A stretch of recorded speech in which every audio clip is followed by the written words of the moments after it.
Sa labas ng bahay nila kinausap ni Chang si Paco dahil baka maabutan pa ito ni Cherry Red. Itinanong agad ni Paco kay Chang na kung anak niya si Malaya. Sinabi ni Chang na si Cherry na lamang ang tanungin tungkol dito.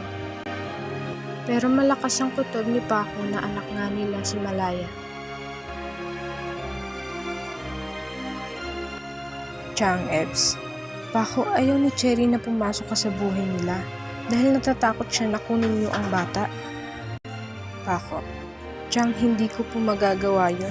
Kilala niyo ko, hindi ako ganong klaseng tao. Chang Ebs, pero nuknukan kayo ng sinungaling.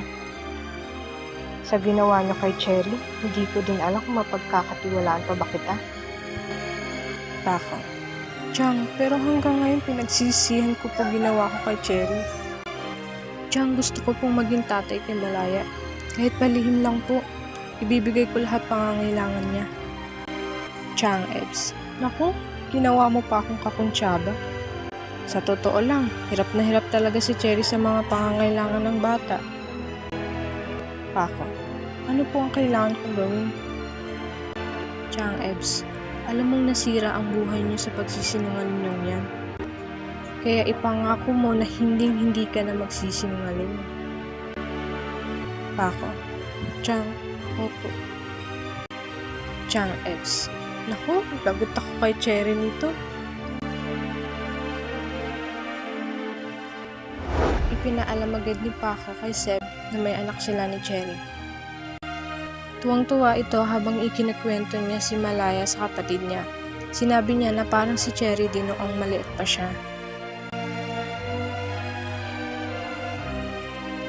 Paco, kaya lang tol, ayaw ni Cherry na makilala ako ng anak namin.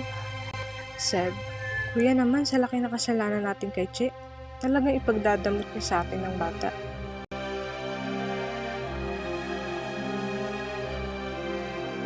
Paco, ang laki din ng nawala sa akin tol, no? Sa ginawa nating kasalanan. Sawa, pagkakataong maging tatay. Seb, kuya baka nakakalimutan mo. Muntik din ako maging tatay, di ba? Paco, ikaw ba? Galit ka pa din ba kay Cherry? Seb, galit? Hindi na. Masakit pa rin pero hindi na ako galit. Kaya sabihin mo sa kanya, umuwi na siya, hindi na ako galit. Paco, parang andali lang, no? Seb, nakakatawa tayo. Akala natin nakamove on na tayo. Pero ang totoo, hindi pa pala. Baka si Cherry Red, hindi pa. Samantalang si Cherry Red ay abala sa bubuksan nilang kantin.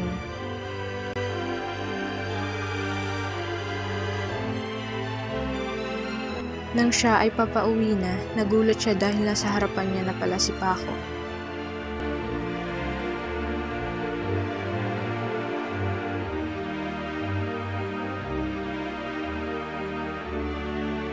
At bigla niyang naalala lahat ng kasalanan na ginawa nila sa kanya.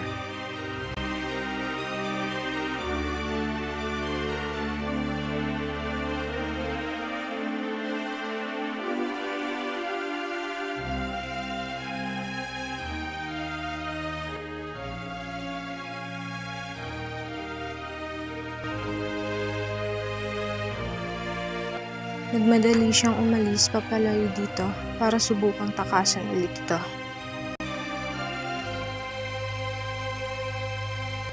Nang makauwi siya sa kanilang bahay, dali-dali siyang nag-impake ng gamit dahil natatakot ito na malaman pa ni Paco kung saan sila nakatira. Chang Ebs, oh, anong nangyari? Bakit ka nag-iimpake? Cherry, nahanap na ako ni Paco. Chang Ebs, nakapunta na dito si Paco kaninang hapon.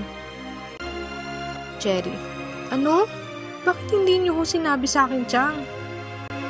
Chang Ebs, kasi alam ko na magkakaganito ka. Sinabi ko naman na ayaw mo makipag-ugnayan. Cherry, Chang, kilala niyo si Paco. Hindi yun susuko. Kaya magpakalayo-layo na tayo. Mag-impake ka na, Chang. Chang Ebs, habang buhay na lang ba, Cherry Red? Natatakbuhan mo sila? Hindi ka ba napapagod, Cherry? Cherry, napapagod din ako, Chang. Pero hanggat hindi ako tinatantanan ni Paco, walang ibang akong gagawin kundi magtago. Chang Eps, may magagawa ka, Cherry. Harapin mo sila. Cherry, hindi ko ho kaya, Chang. Chang Eps, kaya mo, kakayanin mo. Dahil matapang ka, mas matapang ka sa kanila.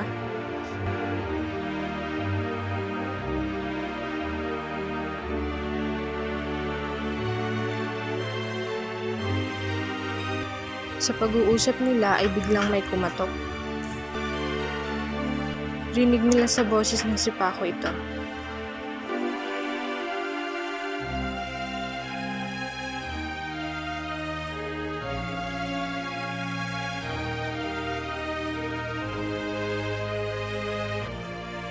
Paco, Chang, gusto ko pong makausap si Cherry ngayon. Chang Ebs, Paco, wag mo na ngayon. Medyo shock pa si Cherry. Paco, oho Chang, pero ayoko sayangin pagkakataong ito. Baka umalis na naman kayo, magtago.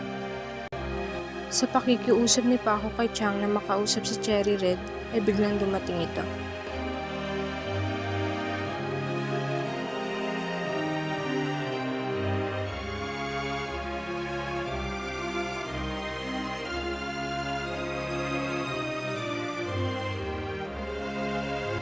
Humingi ng tawad si Paco sa lahat ng kasalanang nagawa niya dito.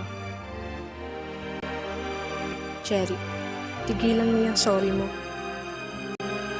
Paco, umaasa ako na mapapatawad mo din ako. Cherry, pwede ba Paco?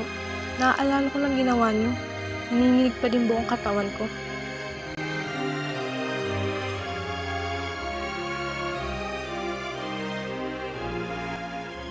Paco, sana Cherry, hayaan mo akong bumawi sa inyo para pagbayaran ko ang pagkakasala at pagkukulang ko sa inyo. Cherry, hindi mo kailangan bumawi. Paco, sana hayaan mo akong bumawi sa anak natin. Sana hayaan mo akong maging tatay sa kanya. Aalagaan kita. Aalagaan ko kayo. Cherry, Paco, hindi na tayo. Kaya hindi mo kailangan alagaan. Paco, Cherry, gusto ko siyang bigyan ng buong pamilya.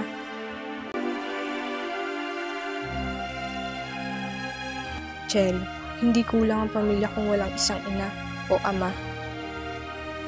Pwede pa rin mabuo ang pamilya kahit wala ang isa. Ako, si Chang, ang pamilya ni Malaya. Paco, pinaparusahan mo pa din ba ako, Cherry?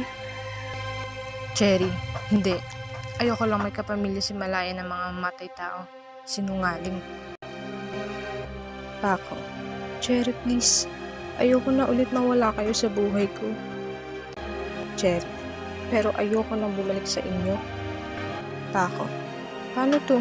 Ipagkakait mo sa akin ng bata? Cherry, hindi mo makukuha sa akin ng bata. Subukan mo, hindi ako magdadalawang isip na patayin ka. Minsan mo nang sinira tiwala ko sa'yo, Paco. Sige nga, sabihin mo sa akin, paano pa kita pagkakatiwalaan? Tsaka pwede ba, tigilan mo kakaangkin mo sa bata. Hindi ka niya kilala at hindi ka namin kailangan sa buhay namin.